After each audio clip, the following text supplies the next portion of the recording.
Dr. Dacey, you have 20 minutes. Thank you.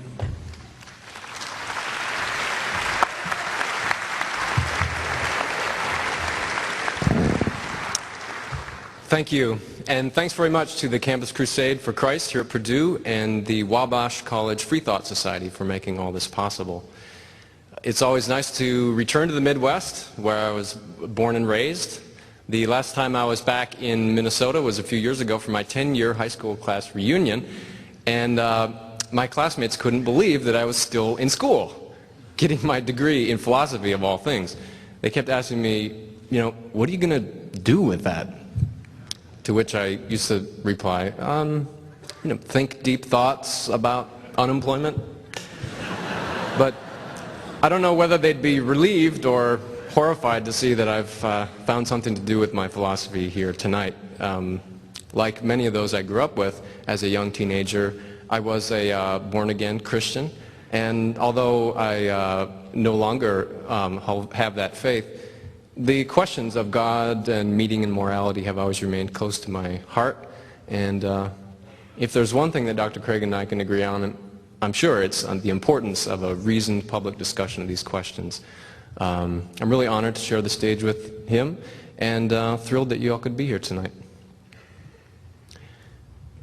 You might think it's just futile to argue that God doesn't exist because one can't prove a negative. Actually, there are a couple of ways to prove that a thing doesn't exist. One is to show that the thing couldn't possibly exist because the very idea of the thing literally makes no sense, like a round square. And the other way is to look very carefully and see if it's there. If you look as best you can for a thing and you still don't find it, then you can sometimes reasonably conclude that it isn't there. Both methods have been employed to show that God doesn't exist. Many have argued that God is like a round square, that some of his properties, like being all-knowing and transcending time and space, are incompatible.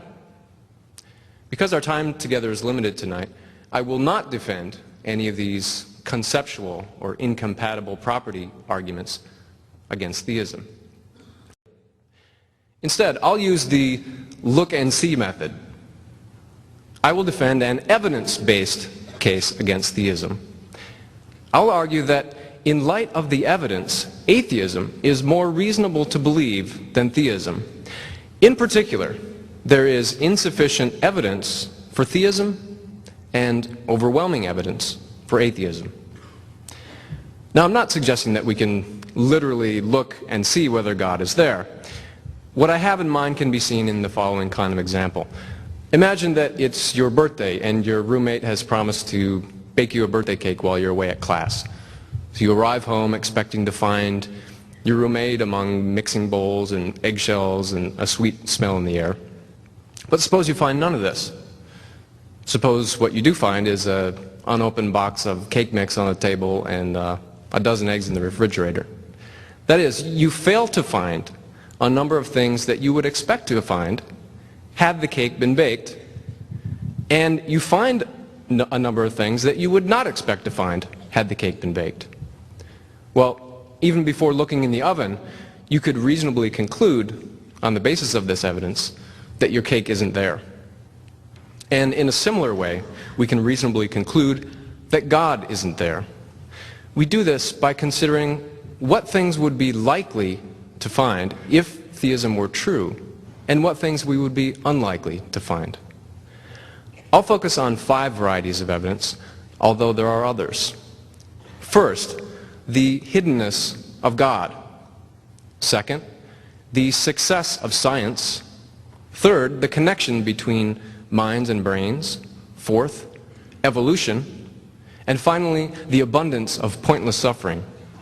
In each area, we can ask what we would expect the world to be like if there were a supernatural person who's all-knowing, all-powerful, perfectly good, who created the universe, and who seeks and deserves our love and worship.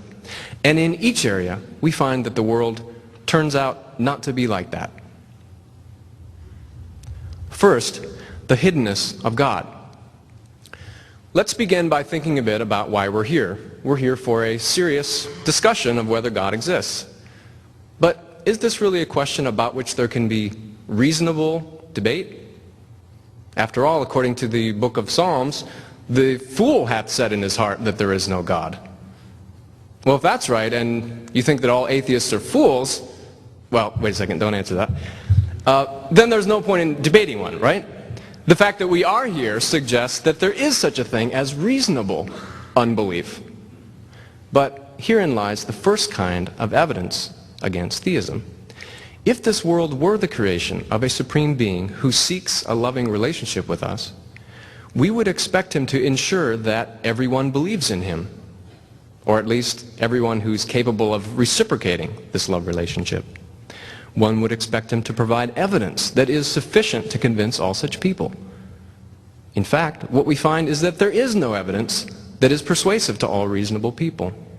Countless billions have lived and died without ever having believed in God, and cannot be blamed for the lack of belief, since many deliberately and earnestly sought but could not find satisfactory reasons to believe. Notice that we're not just talking about atheists and agnostics here, but anyone who disbelieves in the God of classical monotheism, the subject of tonight's debate. Well, several of the world's oldest and most popular faiths have nothing to do with this being. Hinduism, with about 800 million adherents worldwide. Buddhism, with about 350 million, or Chinese traditional religions like Taoism, with 225 million people. Why haven't more of these people been brought to the one true monotheistic faith by its divine author? It doesn't take much imagination to think of ways that an omnipotent being could provide evidence of existence that would be persuasive to all reasonable people. Suppose that at the same moment, everywhere across the globe, and in a language that was miraculously understandable by all, a booming voice called out, "I am that I am." That would make me a believer. Or maybe less Hollywood. God could simply give each of us a clear, unmistakable inner awareness of his presence. Clearly, this has not happened. The philosopher J.L. Schellenberg, who pioneered this line of argument, has called the general situation divine hiddenness. The hiddenness of God is highly unlikely given theism. On the other hand, it's precisely what we would expect if there were no God at all. Second, the success of science. Related to, but distinct from divine hiddenness, there's another way that God is absent from the world, and this offers another kind of evidence that favors atheism over theism. It has to do with the natural sciences, like physics, chemistry, geology, and biology. These sciences seek to explain phenomena like fire, earthquake, or cancer by reference to natural causes. They do not invoke causes like the intentions or actions of a divine person that are thought to stand outside of nature. But nevertheless, they have been extraordinarily successful at explaining our world, enriching our understanding and enabling us to predict and control nature in accordance with our wishes. Every light you turn on, every aspirin you take is a reminder of that. The agnostic philosopher Paul Draper has pointed out recently that if theism were true, we would expect God to act in the world in ways that science must take into account. An all-powerful being who seeks a loving relationship with humanity would probably act in one way or another, directly or indirectly, as a causal agent in the history of the universe. And consequently, scientific accounts of that history would have to take his actions into account. If theism were true then, it would be extremely surprising that science can ignore God and still explain so much. And yet it does. So, the success of naturalistic science, I think, favors atheism over theism.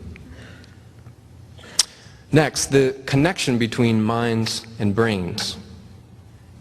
We all have minds and mental states like thinking and feeling and perceiving.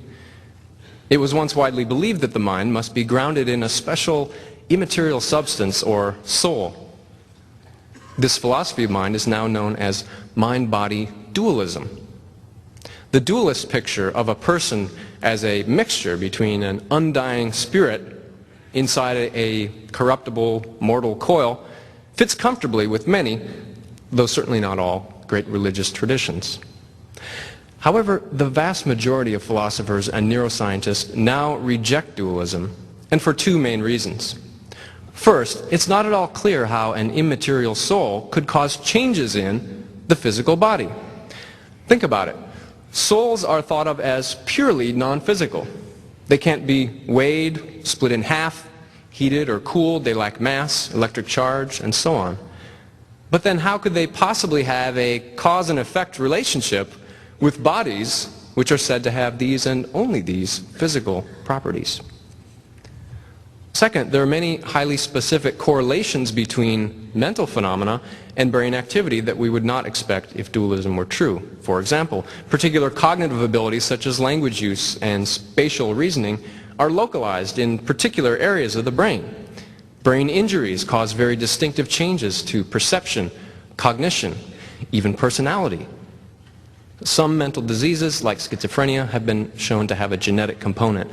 But why would any of this be if the mind were entirely independent of the brain?